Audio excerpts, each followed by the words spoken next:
10月3日星期五，今日嘅聖經金句係取自路加福音。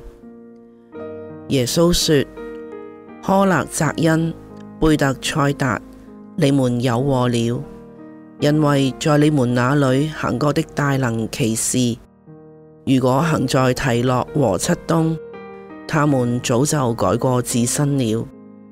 在審判時，提洛和漆冬所得的懲罰，比你們所得的還要容易忍受。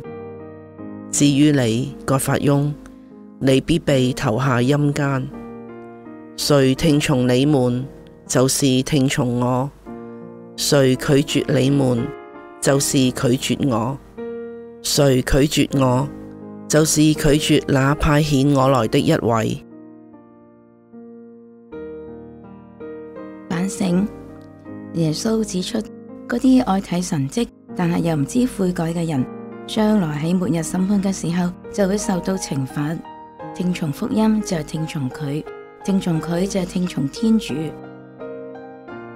諗一諗，唔想喺末日審判時候受罰嘅人，應該先有邊啲嘅表現呢？分享一下你嘅理解，係咪所有嘅表現都應該喺生前做好呢？喺7件聖事裏邊，邊一件同審判關係最直接㗎？祈禱意向，祈求聖神臨在我哋裏面，協助我哋經常省察自己喺思言行為上嘅過失，及時改正，並求天主原諒。行動回應，每個週末前省察自己喺過去1個禮拜裏邊有冇過犯，如果有，喺主日彌撒前後辦好告解。